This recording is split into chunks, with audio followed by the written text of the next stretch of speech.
Welcome to Good Faith Reads. I'm your host, Cliff Vaughn, the media producer at Good Faith Media.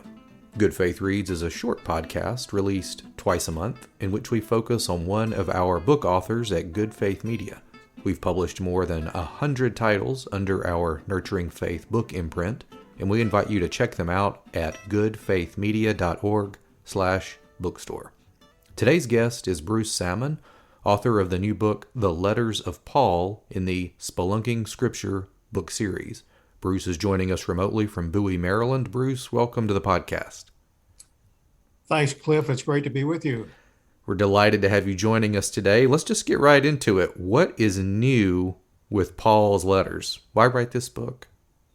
Well, Cliff, as you may know, the letters of Paul make up about a third of the New Testament.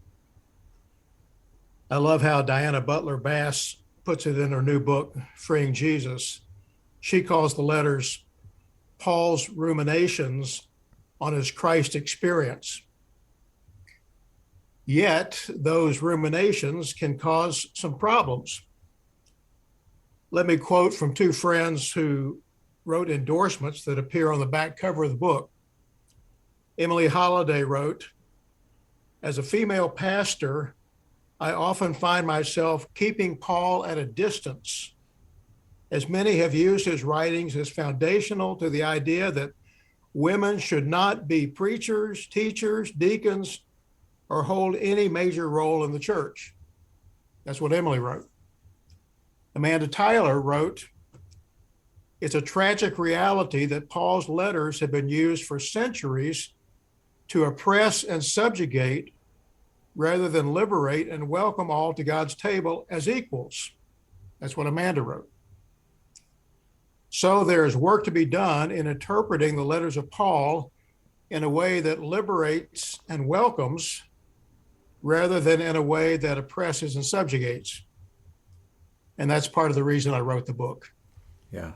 Well, you've got a little over 100 pages in the book in 12 chapters. More than half of your book is concentrating on Paul's missives to the churches in Rome and Corinth. So generally speaking, how did you determine really where to focus your attention? Well, one of the principles of Spelunking Scripture is that not every passage of every book is of equal value. Some passages and verses can be taken out of context, and they can be misused as proof texts for all manner of unchristian agenda. Not every word of Paul is of equal value. Frankly, some verses in Paul's letters reflect the cultural conditions of the time rather than God's eternal purposes.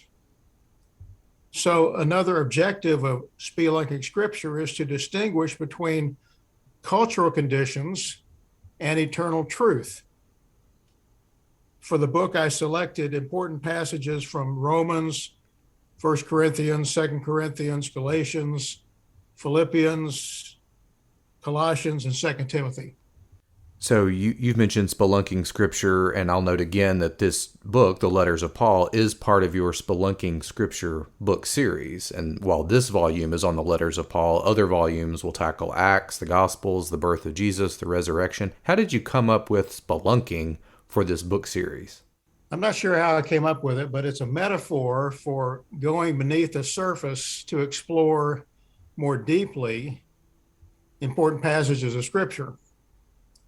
And one of the ways I go spelunking is through the use of stories to connect the ancient text with our modern context. For example, in chapter 1, I share a personal remembrance of being caught in a thunderstorm on the golf course. And then I connect that story with an account of Martin Luther, who was caught in a violent thunderstorm, and how that experience had a profound effect upon his life. In fact, it changed the direction of his life. And I use the stories to help explore the deeper meaning, in that case, of the text of Romans 1:16 and 17. You deftly use and employ personal stories in all of your books, and I think that's one of the real benefits for readers. We're going to talk more about the letters of Paul in the Spelunking Scripture book series right after the break. We'll be right back in 30 seconds with more of Good Faith Reads.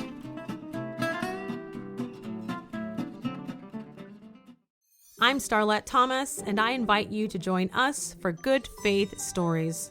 It's a new podcast series from Good Faith Media. In each episode of Good Faith Stories, we'll bring you a collection of different stories tied to a theme. Unique and true stories as told by the people who live them. Each story is short, 6 or 7 minutes, with a little mood music. Listen to Good Faith Stories wherever you get your podcasts, and find us online at goodfaithmedia.org. Welcome back to Good Faith Reads. Today we're joined remotely by Bruce Salmon, author of the new book, The Letters of Paul, in the Spelunking Scripture book series. I'm Cliff Vaughn of Good Faith Media. Bruce, you pastored for more than 3 decades, and as you note in the book, preached several hundred sermons on Paul's letters. So those sermons and the study for those sermons inform this book. For potential writers and authors out there, do you have some general advice on how to go about taking material that exists in one form, say in sermons, and preparing it for another life, like a book? Well, not every sermon is suitable as a Bible study. Some sermons are more about exhortation than information. But many sermons do seek to move from what the Scripture says to what the Scripture means. And that's the goal of most Bible study. The goal of Spelunking Scripture is to move from the what to the so what. In other words, we move from what the text says to so what does the text say to me? So what does the text say to us? What does the text say for our lives? In the book's preface, you deal with the misuse of Scripture, bringing up proof texts and dead-end passages, as you say, that have been used to subjugate women, for example, or somehow justify slavery, and you quote from Emily and Manda earlier on this issue. Some of Paul's writings just always seem ripe for misuse. Why is that? In the introduction, I note how some passages from Paul's letters have been used to justify slavery, to subjugate women, to condemn persons of a different sexual orientation. And again, it's a matter of failing to differentiate cultural conditions from God's eternal truth.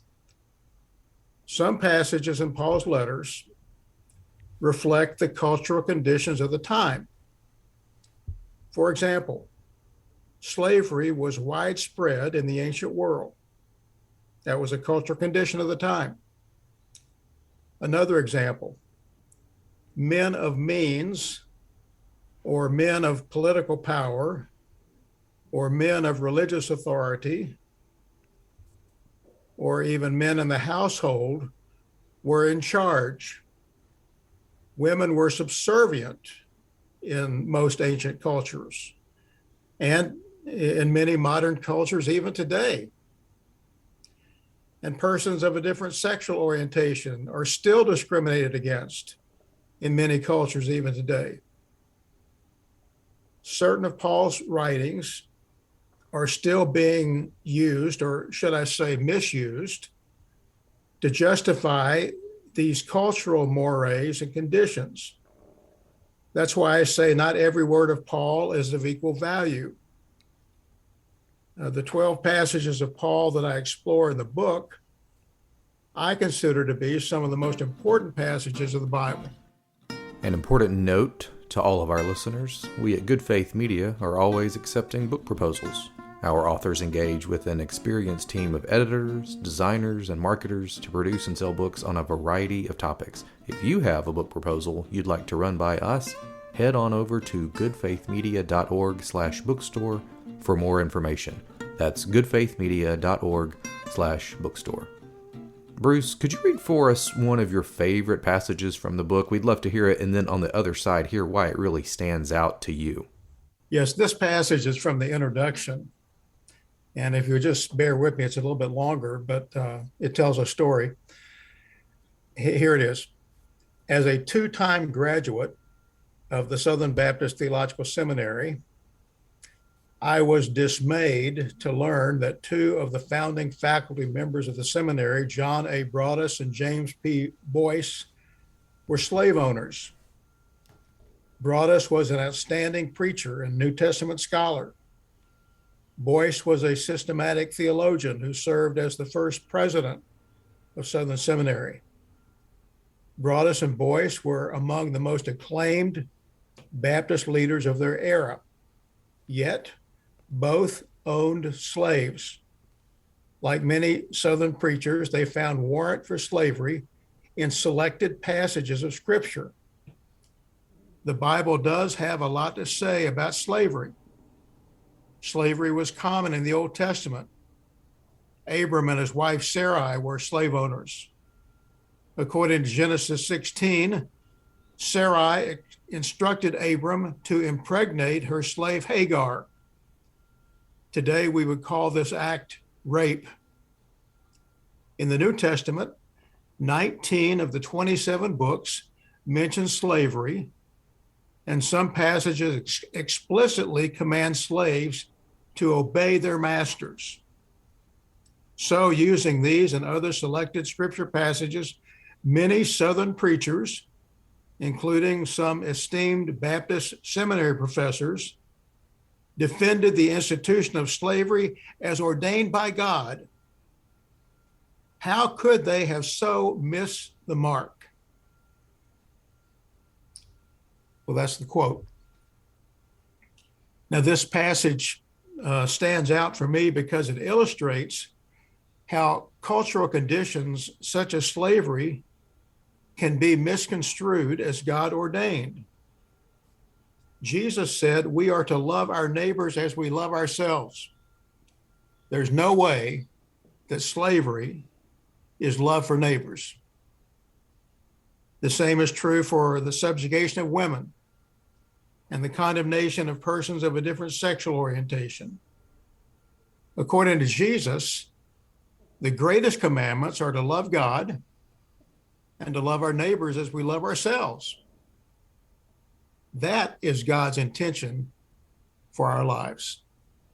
Our guest today on Good Faith Reads has been Bruce Salmon, author of the book The Letters of Paul in the Spelunking Scripture series.